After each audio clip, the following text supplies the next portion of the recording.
para que Bogotá sea una mejor ciudad, lo primero que tenemos que implementar es más deporte, tener mejor actitud ante los demás y las personas que vengan de fuera de Bogotá, que la quieran más todavía que la queremos nosotros. Bueno, el tráfico es el peor, es un grande problema para todos y creo que la seguridad también, porque creo que hay problemas en la noche, caminar y uno no se siente seguro y como extranjero eso es que yo siento. Metro, nada más. El primero que todo, trabajar contra la corrupción para que no se roben la plata que pagamos en todos nuestros impuestos, porque eso sí pagamos todo, pero está acabada, está horrible, necesitamos educación.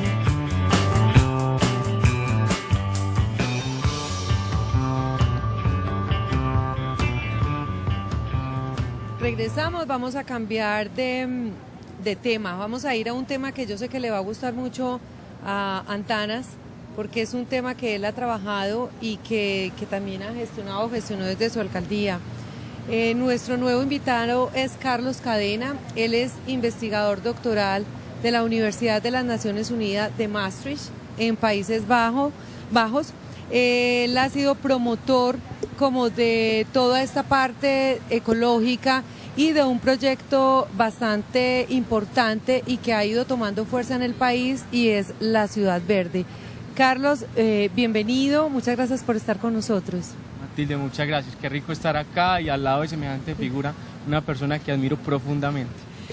Aprovechando, cuéntanos un poco cómo ha sido o cómo es tu proyecto, ese proyecto de Ciudad Verde. Bueno, el proyecto de la Ciudad Verde realmente es de muchas personas aquí en Colombia que en algún momento dijimos, bueno, ¿cómo logramos empoderar a la ciudadanía para trabajar por ciudades mucho más sostenibles? Y yo creo que eso es el resumen de lo que hemos logrado hoy acá con una coronación maravillosa en el Foro Urbano Mundial, diciéndole a la gente, el conocimiento es lo primordial, luego cómo convertimos ese conocimiento en un empoderamiento ciudadano y siempre un empoderamiento ciudadano que no se basa en críticas, sino en propuestas y en acciones positivas. Carlos, hay varios ejemplos en el mundo de ciudades verdes, pero tú nos querías compartir Curitiba, por ejemplo. ¿Cuál es el caso de Curitiba? Claro, hablábamos de Curitiba en algún momento porque Curitiba durante los 60, los 70 fue una ciudad que logró avanzar muchísimo en términos de movilidad sostenible, de sostenibilidad urbana con sus grandes parques urbanos. Curitiba se diseñó en algún momento con líneas de transporte colectivo masivo que después fueron complementadas con densidades urbanas mixtas y se volvió pues un gran ejemplo de sostenibilidad urbana del mundo, desde Latinoamérica para el mundo, algo que después en la Bogotá de Antanas Mockus, en la Bogotá que nosotros tanto queremos, se replicó de manera mucho más masiva. ¿Qué acciones concretas, por ejemplo, para la sostenibilidad están implementando en Curitiba? Bueno, yo creo que lo más importante de Curitiba definitivamente fue el aporte desde el transporte sostenible. Cuando nosotros pensamos en ciudades verdes, inmediatamente pensamos mucho en árboles, ¿cierto? El nombre es muy bonito y pensamos en los árboles, en la vegetación, pero realmente una ciudad verde no es solo eso, una ciudad verde es una ciudad sostenible, una ciudad que balancea muy bien el crecimiento económico, necesitamos trabajo, como todos sabemos, pero con equidad social y protegiendo los recursos de esta generación y las generaciones siguientes. Entonces el transporte es responsable por muchas de esas emisiones y por eso es que el transporte es tan vital cuando hablamos de sostenibilidad urbana. Curitiba es un buen ejemplo de transporte sostenible. Profesor Antanas, en el tema de ciudades verdes usted también ha sido pionero, como lo mencionaba Matilde. Cuando usted fue alcalde, ¿cómo implementó ese tema de las ciudades verdes y sostenibles en Bogotá? El micrófono. Está ahí. Digamos, las grandes discusiones políticas de nuestra época son sobre conservación del medio ambiente y equidad intergeneracional, o sea, ¿qué mundo le vamos a dejar a los hijos? Si hubiera una máquina para viajar en el tiempo, tendríamos desembarcos permanentes de generaciones futuras diciendo ustedes despilfarraron, ustedes descuidaron, bueno, el reproche sería grandísimo. Ahora, en el cortísimo plazo, a mí me tocó poner el énfasis que puso Jorge Childs, un profesor de la Nacional que publicaba una columna en el periódico El Espectador.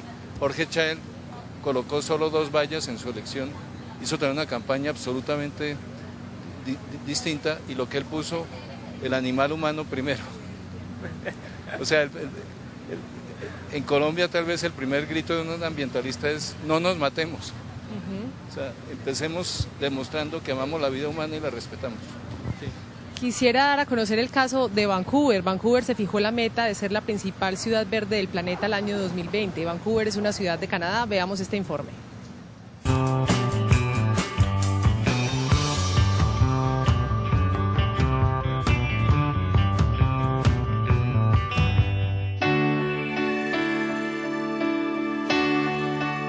Es reconocida por sus parques, extensas áreas de espacio público, por las bondades de sus sistemas de transporte y por ser una de las ciudades del mundo que brinda mayor calidad de vida a sus habitantes.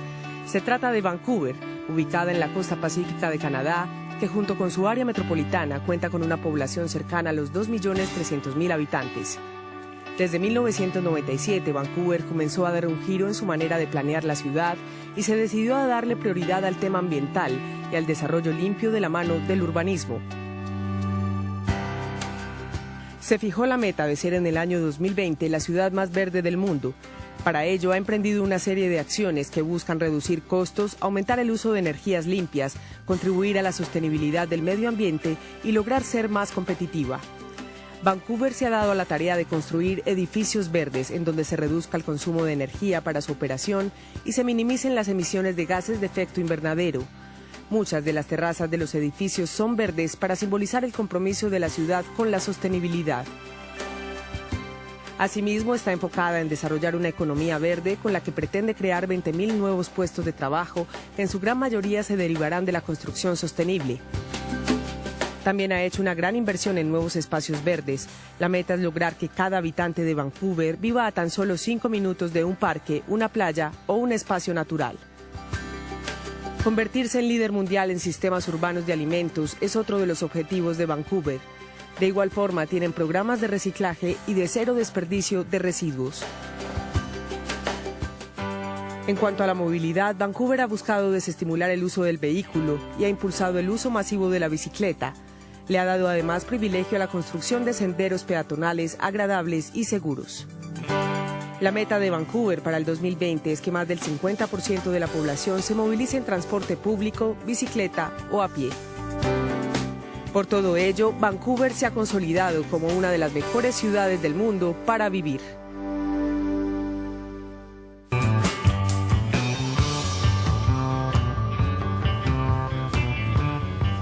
Definitivamente Vancouver es un ejemplo en todo lo ambiental.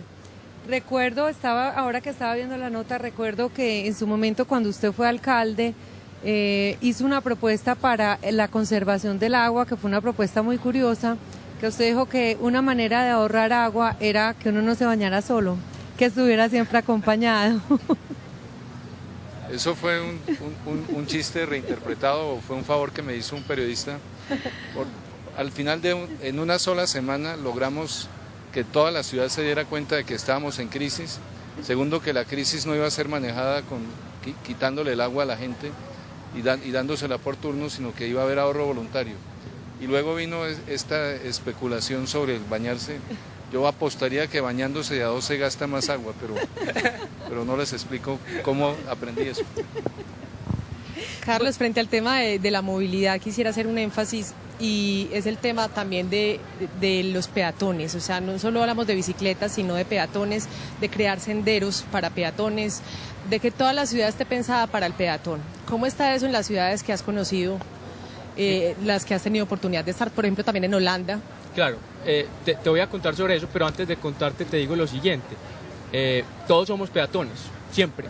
En algún momento de nuestro día todos somos peatones y hay algo que yo le aprendí al profesor Mocus y es el valor de una sola vida.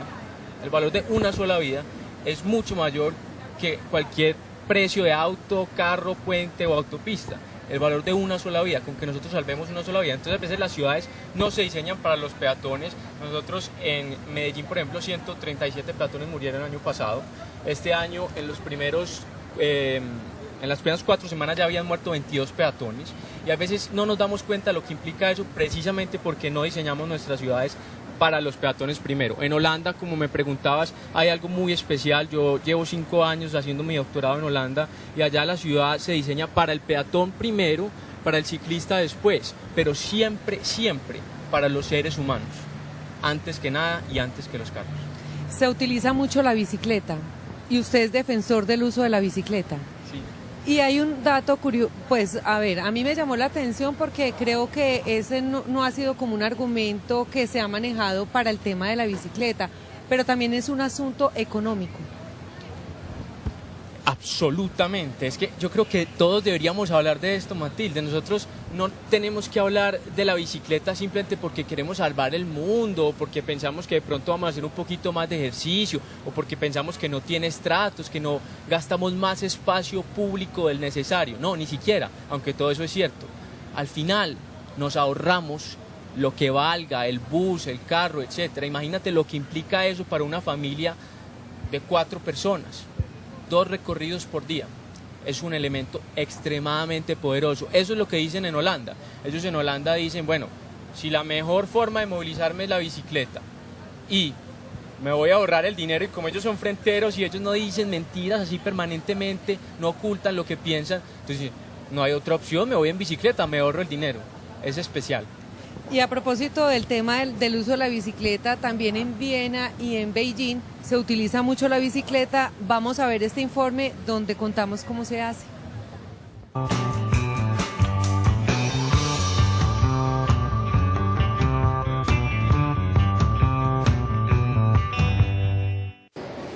Florian Lorenz es experto en urbanismo en bicicleta. Él es de la ciudad de Viena y tiene mucho para contarnos aquí en el Canal UNE. Florian, bienvenido y cuéntenos cuál ha sido la experiencia del proyecto de urbanismo en bicicleta en Viena. Estamos trabajando en el concepto de urbanismo en Viena, arreglando reuniones y encuentros con expertos de diferentes temas de urbanismo y llevando obviamente este concepto de urbanismo en bicicleta a diferentes audiencias entre planeadores, administradores y tomadores de decisión. ¿Cómo ha funcionado en Beijing el proyecto?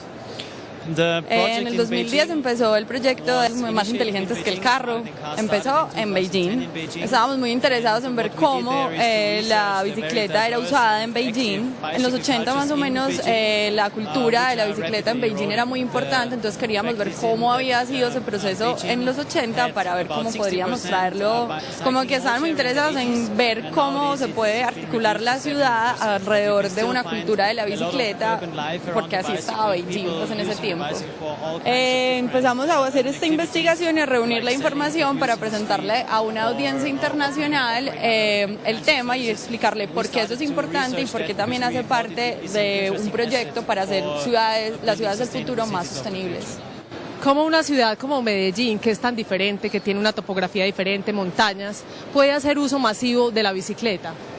El tema de la topografía y el clima es uno que sale siempre que se habla en una ciudad donde la bicicleta no tiene una fuerte vinculación como en la cultura. Una vez te das cuenta del valor que tiene el urbanismo en bicicleta, aparecen como soluciones innovadoras a cada uno de los problemas que aparentemente puede tener. Por ejemplo, en Canadá hay como una solución para la topografía pues alta y es poder poner como una especie de escalera en la que uno pone el pie y te jala hacia arriba con la bicicleta. Cuando hablamos de Medellín, siento pues como una alegría y un orgullo de saber que va a ser la futura sede del Foro Mundial de la Bicicleta. Is the final which day? Final weekend. En la última semana de febrero del 2015 nos vamos a encontrar todos los activistas y los que hemos pensado el tema del urbanismo en bicicleta para hablarlo aquí en Medellín. Vamos a estar hablando de cómo hacer de la bicicleta un verdadero medio de transporte en Medellín. Gracias, Florian. Es importante entonces que en Medellín no se saque ninguna excusa, como él lo dice, para hacer uso de la bicicleta, así como lo ha hecho Viena, que ya hoy por hoy 6% de su población usan ese transporte masivo para transportarse.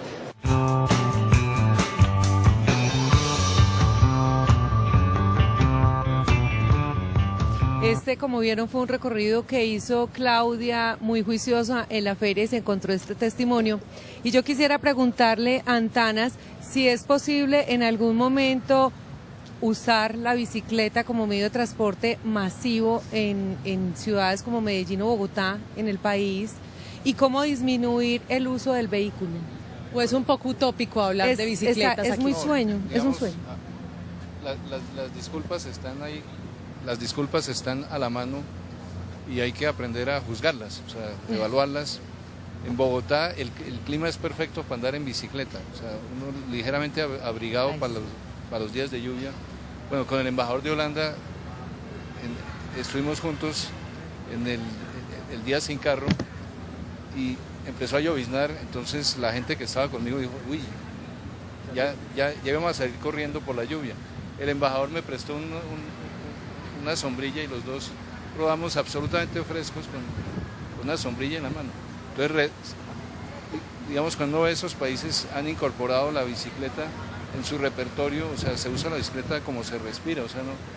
Entonces creo que se puede hacer mucho. Lo de las colinas era gravísimo cuando no había bicicleta con cambios. Cuando yo era niño, la bicicleta con cambios costaba una fortuna. Eso estaba completamente fuera del alcance de uno. Ahora casi cualquier bicicleta es de cambios. Entonces las pendientes, el problema central en Bogotá es necesitamos que la gente reivindique los olores naturales de la gente. O sea, a la gente le da susto sudar y llegar a trabajar sudado. Hay países donde el sudor no es cosa mala, donde la gente aprende a reconocer, este es fulano, este es fulana, por el olor. El mismo Carreño, el autor de La Urbanidad, ¿saben qué recomendaba? No. Como decía, hay que bañarse por lo menos 2 veces a la semana. Ay. Entonces, en este momento estamos tal vez consumiendo más agua de la necesaria y no necesitaríamos, o sea, además usted tampoco está en una carrera y no necesita rodar, puede rodar despacio y digamos las distancias que se recorren en promedio en Bogotá es 7 kilómetros, que es un óptimo para el ciclista. O sea, si fuera 1 kilómetro, pues vaya a pie, ¿para qué lleva cicla? Si fuera 15 kilómetros o 20 kilómetros, pues sí se vuelve serio el esfuerzo. Pero ahora, en las encuestas de cultura ciudadana, le preguntamos a la gente modalidad de transporte y en poco tiempo vamos a estar en capacidad de decir, los que montan en cicla son, yo le apuesto, gente que no le gusta portar armas. Los que montan en cicla no justifican violar la ley por beneficio económico. Yo creo que vamos a tener un perfil de cómo es la gente que en Colombia escogió la cicla. Ahora, muchos escogimos la cicla por puras razones económicas, o sea, no era ambientalismo ni nada, sino era lo más barato. ¿Usted se iba en cicla para su despacho? Sí, pues como rector sí, pero mucho tiempo antes como profesor, yo no podía ennoviarme con una persona que no aceptara que yo la llevara en bicicleta. O sea, el taxi estaba por fuera del presupuesto en ese momento. Entonces, digamos, hay como una simpatía ideológica por la bicicleta. Para mí el ciclista es el símbolo de la autonomía, es el hombre que no depende de todo el entramado de tanques, cisternas, explotación del petróleo, etcétera, sino pues precisamente con puro sudor se mueve la bicicleta. Entonces esa independencia que eso le da es una maravilla, pero si además económicamente es eficiente, pues hay que hacer esos ahorros. Pues lo de la novia lo dejo al gusto de cada cual. Carlos, puede que sea exagerado. Carlos, ¿alguna conclusión sobre este tema de ciudades verdes, desafíos? Totalmente de acuerdo. La conclusión a la novia también la puede llevar en la parrillita de atrás y adelante. Y así ya estamos empezando a crear una nueva red de personas enamoradas de la bicicleta. Desafíos muchísimos. Estamos cada vez más movilizándonos como humanos hacia las ciudades, cada vez más las ciudades con mayores retos.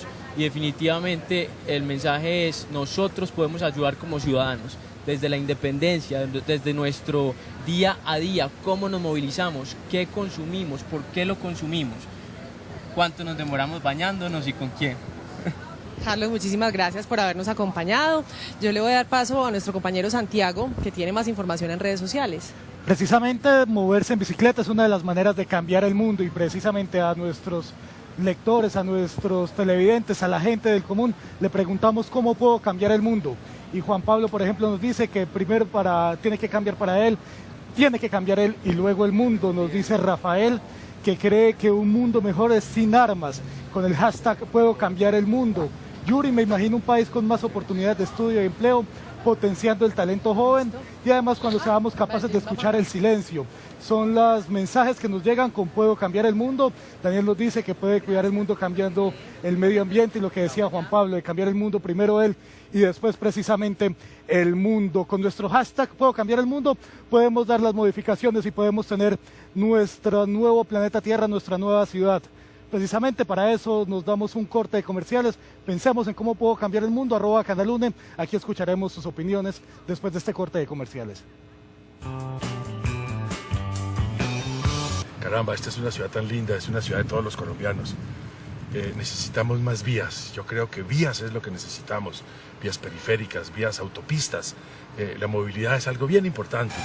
No sé, yo creo que querernos como bogotanos, independientemente de que uno sean o no sean de Bogotá, hay que querer a Bogotá, es la capital de Colombia. Y eso es lo que nos hace falta, pertenencia. Los gobernantes principalmente, porque hay muchas maneras de arreglar las calles de nuestra ciudad, o digamos las personas de bajos recursos, la falta de comida, el de trabajo, y pues muchos gobernantes lo que hacen es robarse la plata y no hacen nada productivo pues para que las personas salgan adelante, no dan oportunidades. Yo creo que por eso las personas también tienen que recurrir a cosas que no